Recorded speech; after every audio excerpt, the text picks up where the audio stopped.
ng'era bw'asiiba kugamba nti teri kuzikiza. Omukulu Bobi Wine era agaanye okuzikiza era si wa kuzikiza paka nga agyeko nakyemalira.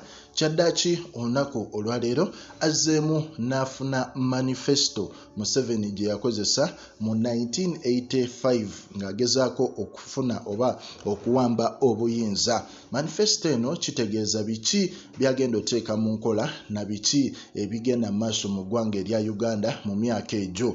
Era nga okusinziira ku Bobi Wine akugamba nti Museveni yazimba kampeyini ye ng'agezaako okulumba Amini n'Obote, naye mu kuzimba kuno yatambulira nnyo ku kikolwa ekya tribalism oba ekyokusosola mu mawanga.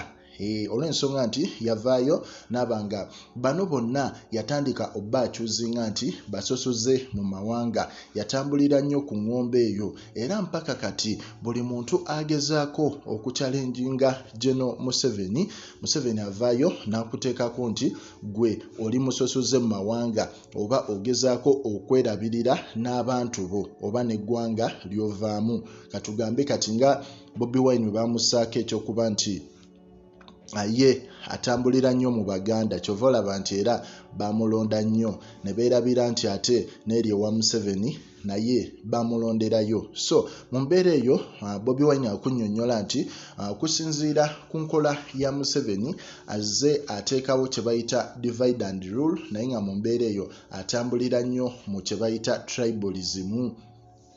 Owulira era yenagamba nti ffe twagala eggwanga oba twagala ensi egenda okuba nga buli muntu ali mu struggle eno oba buli muntu oba buli munnayuganda alina okuba yenkanankana ne munne, so si kubaako nti waliwo region efuga ate erina dominatinga ebintu ebimu. Era nga wosoma kweno manifesto ya General Museveni kwe yatambulira erimu ebigambo nga in a fascist regime the judiciary is only a manipulated tool for dictators to carry out their despotic will.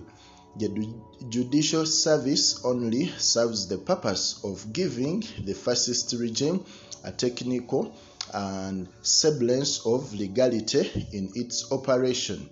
The weakest and the most compromised men are appointed to key positions in the judicial service because of their willingness to bend the law according to the dictator.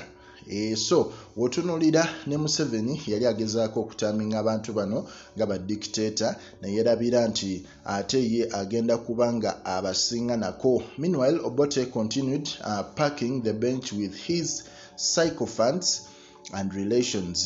He has, for instance, reappointed one Oteng to the bench in spite of the fact that he had been discontinued by the judicial services. So agezaako okunnyonnyola ano Museveni yali agezaako okunnyonnyola nti Obote naye yali atandise yali alonda abantu be ab'engulu bateeka mu bifo n'agezaako okunnyonnyola n'Amini nti buli omu baali bagezaako practicing ekikolo ekya tribalism. Ate naye essaawa zino kyakola olw'ensonga nti Bobi Wine yakulaze olunaku olw'eggulo ng'abantu bonna abali mu position otunuulira ssaawa zino gwe balonze nga executive director w'Emulago weeyo Munyankole, otunulira CID Munyankole, otunulira ani atwala ebyamakomera by'abashaija naye Munyankole. So byonna Bobi Wine yagezezaako bikuwa nga kikyakulaga agezaako kulaga enkola Museveni zazze atambuliramu ez'okuba nti kino akisiba ku banne naddala abamu opposinga ekyokuba nti bali tribalistic ye n'akyejjako ng'ate ye ekikye buli omu n'omuto ayonka akiraba. Tosobola genda mu ofiisi nnene essaawa zino mu ggwanga erya Uganda n'otasangamu muntu yenna nga tava mu Western Uganda. Si kibi naye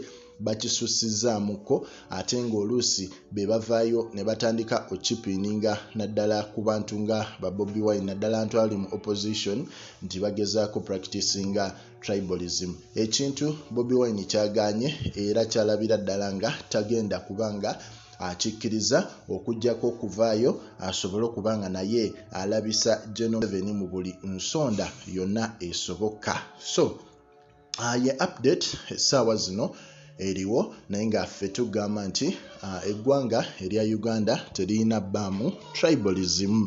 Eggwanga lirina kutambulira ku bantu nga buli ggwanga lyenkanankana na buli omu nga buli omu yenkanankana na munne, so si kubaako region emu nga gye bafavoringa okusinga endala. Likinga, commentinga era subscribinga.